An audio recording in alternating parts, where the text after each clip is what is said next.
안녕하세요. 아주 얼마 전까지 사람과 전쟁을 찍다 온 30대 여자입니다. 사람과 전쟁에서나 봤을 법한 일을 제가 겪고 나니 아직 정신 상태가 정상이 아님을 미리 양해 부탁드려요. 남편과는 대학 졸업하고 나서 인턴으로 잠깐 근무를 했던 직장에서 처음 만났습니다. 남편도 인턴이었고 저랑 같이 채용이 되어 1년 일을 같이 했던 사이예요. 인턴으로 지내던 때에는 가끔 회사에서 시켜주는 회식에 따라가서 말을 나눴던 게 다였고, 일하면서는 각자 일 배우고 사수 눈치 보느라 딱히 수다를 떨 일이 없었어요. 친하게 지낼 생각도 없어서 대화도 뜸했고요. 그러다가 계약이 완료되면서 저는 저대로, 그리고 남편은 남편대로 취업에 곧장 성공을 해서 또 바쁘게 한참 지내다가 우연찮게 서로 거리 한복판에서 마주쳤어요. 알고 보니 서로의 회사가 같은 강남 한복판에 딱 붙어 있었던 것입니다. 맘만 먹으면 밖에서 만나고 커피 한잔 해도 될 만큼 가까운 거리였던지라 그날 마주친 것을 계기로 한동안은 점심때마다 혹은 아주 가끔 출근하는 길에 지하철역에서부터 마주쳤었어요. 그렇게 인사를 나누다 보니 자연스레 번호 교환도 하게 되었고, 이것도 인연이라면 술 한잔하며 사는 얘기를 하자고 해서 둘이서 몇 번 술자리도 가졌다가 둘도 없는 오빠 동생 사이가 되었죠. 그 후로도 오빠 오빠 하며 부르는 게 자기 직장 동료들보다 훨 마음에 들었는지 남편은 오빠 소리가 너무 설레 하는 말로 저한테 좋아하는 감정이 생겼다며 고백을 했고, 그렇게 저희는 무려 5년가량 결코 짧지 않은 연애를 하다가 결혼을 했습니다. 지금 생각해보면 무슨 멘트가 저렇게 느끼하고 저질스러웠나 싶기도 하네요. 당시엔 그냥 오빠가 설렌다고 얼굴을 붉혔던 것만 보여서 귀엽다며 고백을 받아줬었는데 말이죠. 연애하면서 이 사람이 여자 문제로 저를 머리 아프게 한 적은 단 한 번도 없었어요.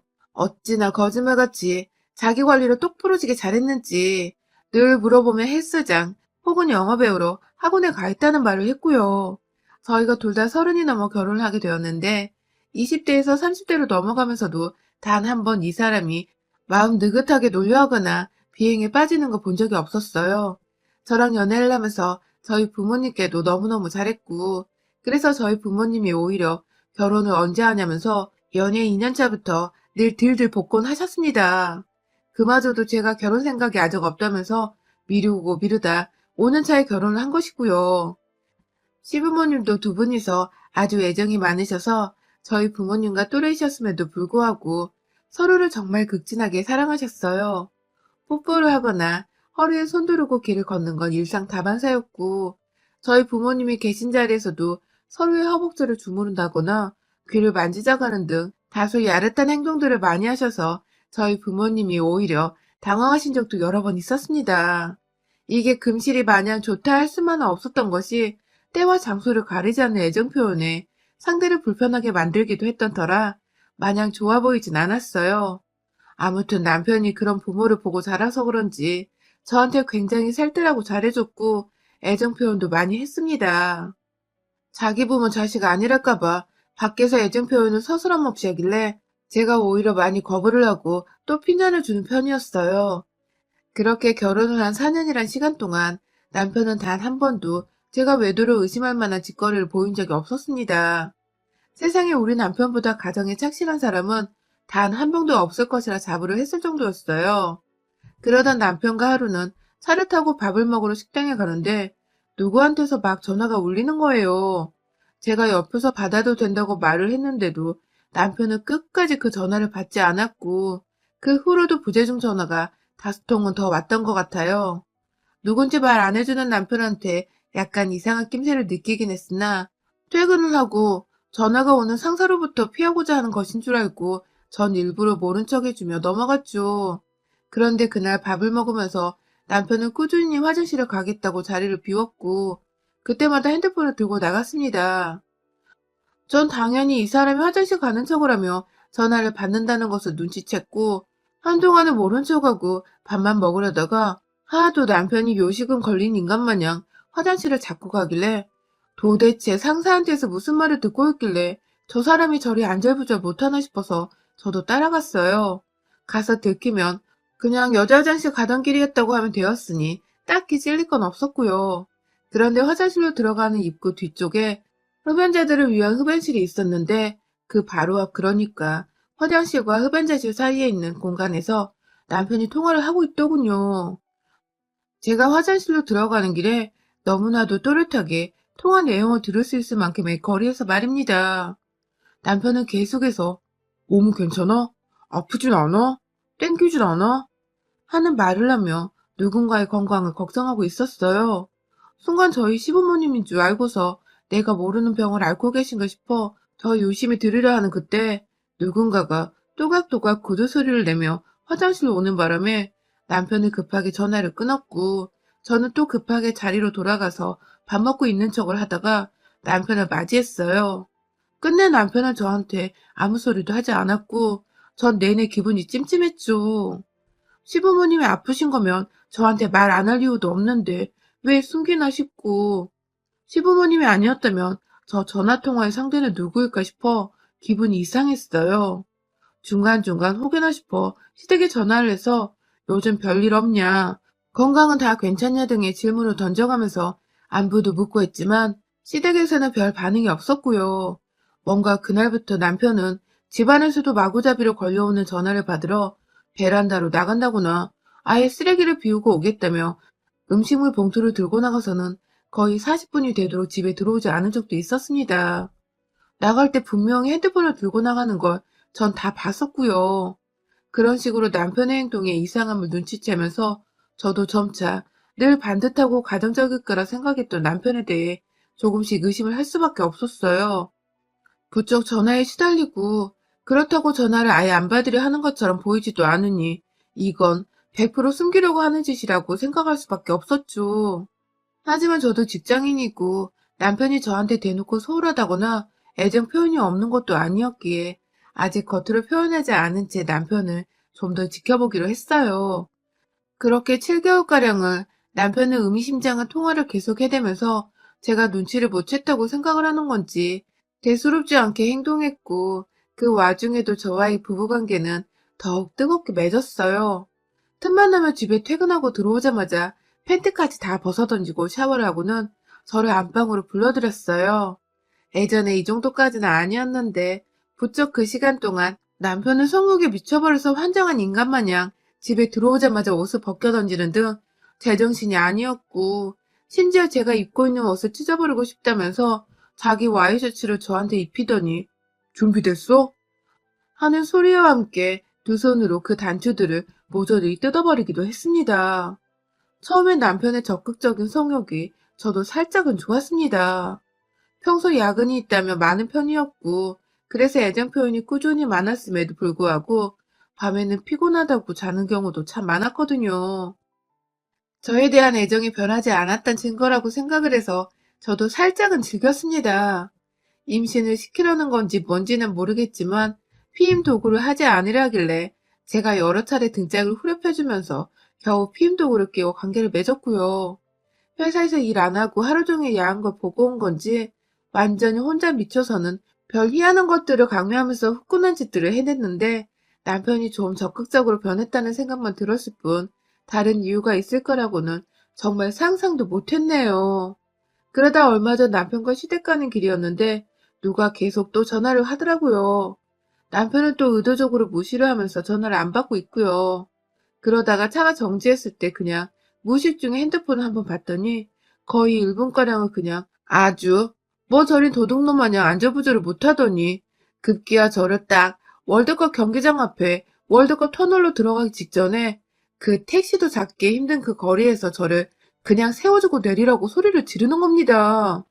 아니 뭐 때문에 이러는지 말을 해줘야 제가 뭐 납득이라도 하고 차에서 내릴 텐데 그냥 무조건 빨리 내리라고 2년 전은 욕까지 해더니 제가 겁이 질린 채 질색팔색을 하면서 차에서 내렸어요.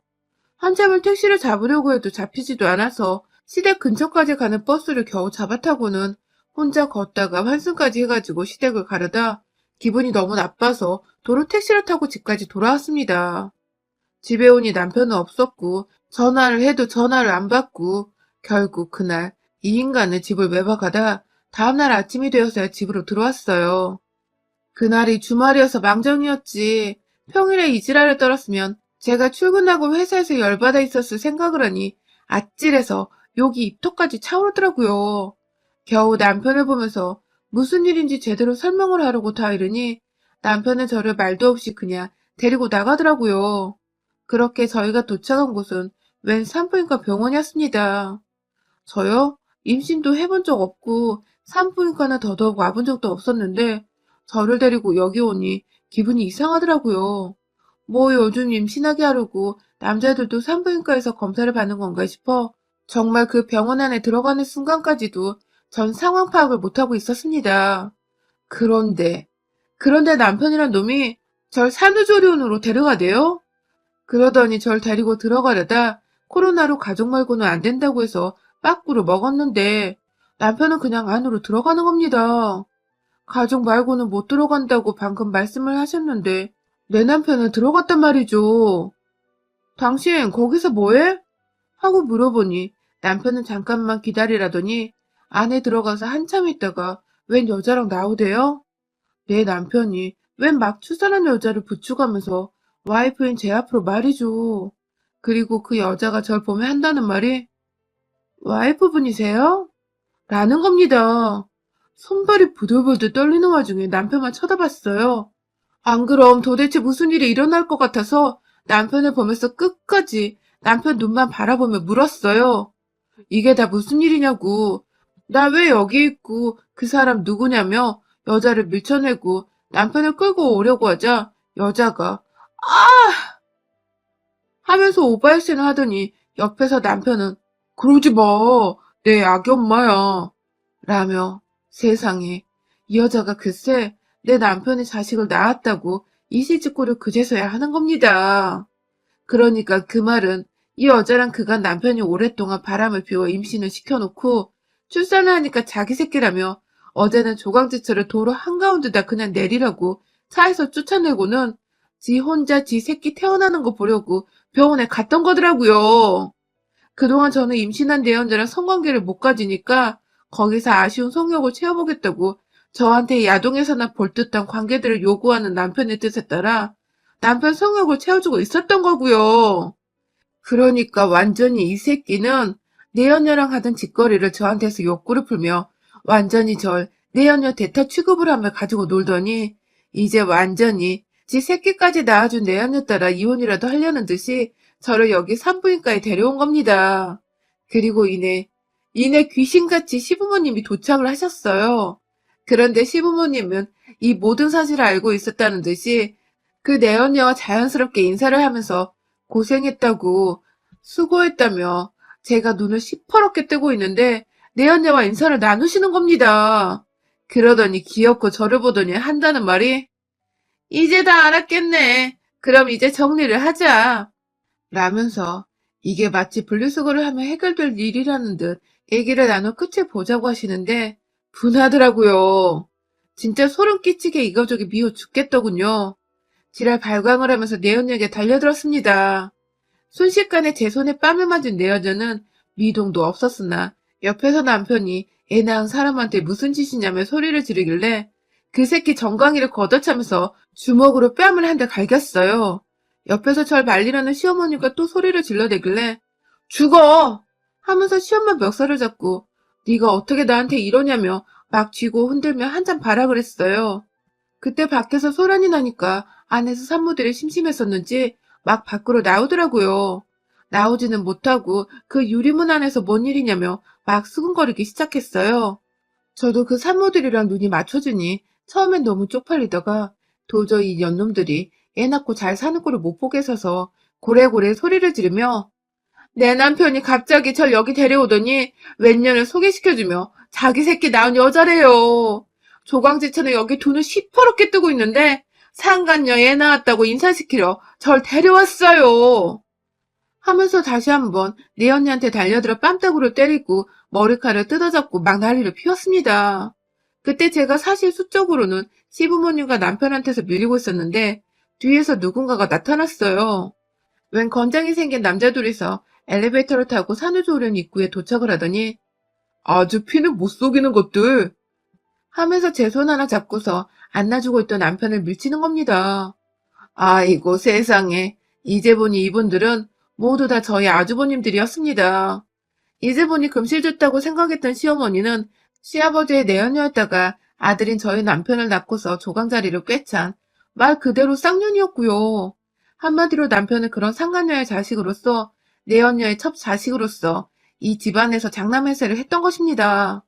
이거 완전 그냥 쌍놈 새끼로 태어난 유전자였더라고요. 하필 시아버지가 늙어서 조광지처의 자식이 생각난 건지 아들이 애 낳았다고 조광지처한테 연락을 했다가 조광지처 되시는 저의 첫 번째 시어머니께서 아들들한테 내연남 새끼가 자식 본 것도 알아야 하냐며 하소연을 하셨고 그 바람에 이 아주버님들이 열이 받아서는 찾아와 난동을 부리려다가 찾아와 보니 이 자식이 피는 못 속이는 건지 또 불륜을 저질러 애를 낳은 사실을 알고는 완전히 빡이 돌아서는 저 대신 저 도와주겠다고 제 편이 되어주신 겁니다. 아주 남편은 애 낳은 여자들이 우르르 보는 앞에서 형들한테 쥐어 터져가게 맞고 있고 시어머니는 뒤에서 지랄을 하는데 제가 그 머리 끄댕이를 잡아당기면서 너도 첩년이었냐? 그래서 네 같은 첩년 며느리 챙긴다고 나한테 그간 입도 뻥끗 안 한 거야? 하면서 질질 그 복도 한 구석을 계속 끌고 다녔고요. 내 언니는 도망간다고 산후조리원 안으로 들어가려는 거 제가 뒤에서 등짝을 발로 까버리니 문에 코를 박고 넘어지대요. 근데 너무 통쾌했던 게 안에 있는 여자들이 아무도 내 언니를 안 도와주는 겁니다. 그마저도 간호사분들은 직업이니까 어찌저찌 보도만 안고 들어가는데 모세의 기적마냥 거기 있던 여자들은 상간녀를 노려보며 길을 터졌어요. 다들 남편이 있다 보니 제가 남일 같지 않다는 생각을 하셨는지 입에서 막 벌써 욕이 튀어나오고 있는데 저는 그렇게 들어가는 내 연애를 보며 눈물이 찔끔 나오더라고요. 그러자 앞에 서 있던 여자 한 분이 저를 향해 여기선 우리한테 맡겨요 하고는 비장하게 안으로 들어가더라고요. 전 그날 곧장 남편과 상간녀를 고소했고 고소하는 김에 상간녀 한 번 더 보고 지랄을 떨어주려 병원에 갔는데 역시나 제가 출입을 하진 못했으나 절 알아본 간호사분이 말씀하시더군요. 지금 병원 안에서 그 여자 왕따 당하고 난리라며 안에서 자식 이름까지 똑똑히 기억했다가 학교 가서 마주치면 학교에도 소문내고 평생 내연녀 자식이라고 꼬리표 따라다니게 만들 거라며 살벌하게 따돌림을 시키는 바람에 병원 분위기가 청소하는 아주머니까지 포함해 아주 난리랍디다. 그 바람에 상간녀는 자식이 무슨 죄냐고 울다가 아무도 그 울음에 반응이 없자 이게 장난이 아닌가 보다 싶어서 지금 병원에다 조리원 환불해달라고 자기 당장 나가겠다고 또 한참을 울었다네요. 저야 뭐 소송하면서 남편한테 이혼소송과 위자료 소송을 걸었고 상간녀와 시부모를 상대로 상간녀 위자료 소송에 절 기만한 사기죄까지 걸어버렸습니다. 이혼과 더불어 이것들 애 키우며 알콩달콩 사는 꼴 보기 싫다면서 남편 회사 쳐들어갔어요. 그간 회사 주변에서 마주치며 저를 보고 또 저희 결혼식에도 참석했던 동료들의 도움을 받아서 아주 쉽게 회사 안에 들어갈 수 있었는데요. 그냥 확 소장을 여러 개 복사해가지고 불쌍한 척하며 회사에 뿌렸습니다. 조강지처가 돈을 멀쩡히 뜨고 있는데 갑자기 병원 데려가더니 상간녀가 지 자식을 낳았다고 고백을 했다며 어째 이런 인간이 회사에서 두 다리 뻗고 돈 벌고 다니면서 상간녀 자식을 키워야 하냐며 그 건물 앞에 서서 아예 피켓을 들려다가 그건 차마 저희 회사 사람들이 볼까봐 못하겠더라고요. 뭐 다행히도 회사 내의 소문은 워낙 발이 빠른지라 온 건물이 한동안 저희 남편과 제 스토리로 들썩였고 남편은 그로부터 무려 3달을 그냥 뻔뻔하게 회사를 다녔지만 결국 사표를 쓰더군요. 애 생각해서 눈물 나는 부정으로 회사에서 돈 벌려고 했다가 그러다 지가 죽겠었던 것이죠. 저야 뭐 회사를 계속 다니면서도 남편 회사 사람들이 보면 아직 얼굴이 화끈거려 숨기는 하지만 남편이 그만두고 나서는 다들 저 응원하는 말하며 그 인간 그만뒀다고 소식을 전해준 덕분에 기분은 시원씁쓸했습니다. 오래 만났어서 배신감이 상당했고 내 손으로 주먹 쳐가지고 정강이 내리치며 헤어지게 될 줄이야 정말 상상도 못했어요. 남해는 뱃속에서 애를 낳을 줄도 몰랐고 그 뒤에서 형이란 분들이 나타나 제 편이 되어주실 줄은 더더욱 몰랐고요. 정말 반전 없는 인생이 없다지만 이틀 사이 이 정도로 많은 반전들을 폭풍처럼 겪고 난 후 저는 좀 더 단단한 사람이 된 것도 같아요. 위자료 받을 만큼 받으려고 변호사도 제대로 비싼 분으로 선임했고 들어보니 그 내연녀는 무슨 카페에서 매니저로 일하는 서른 먹은 여자라더군요. 그 후 저를 찾아와서 돈이 없으니 소송을 추하해달라고. 본인이 분명 잘못한 일인데 애가 생긴 바람에 어쩔 수 없었다며 애까지 데려와 제발 살려달라 사정을 하는데 그 돈마저도 없이 어떻게 불륜을 저지를 생각을 했냐며 아주 강큰년이라고 저희 엄마가 소금을 한 바가지 뿌려서 쫓아냈어요. 같이 안겨있던 애는 무슨 죄겠냐마는 제가 지금 상간녀 애까지 배려해줄 만큼의 여유는 없는지라 옆에서 엄마 잘했다고 거들어주며 쫓아냈어요. 살다 살다 우리 남편처럼 깜짝 서프라이즈 해준 남자는 못 본 것 같습니다. 저보다 더한 서프라이즈 소식을 들어본 분 계세요? 전 지금도 자다가 이 새끼 생각하면 화가 치밀어 오르는데요. 어디 한번 주기적으로 애가 자라서 새 학교 들어가고 새 친구 사귈 때마다 옆에서 내 언냐라 공표를 해주며 지랄을 좀 떨어줄까 합니다. 앞으로 장기전이 될 저희 복수극도 응원해주세요. 여러분의 생각은 댓글로 남겨주세요. 오늘도 시청해주셔서 정말 감사합니다.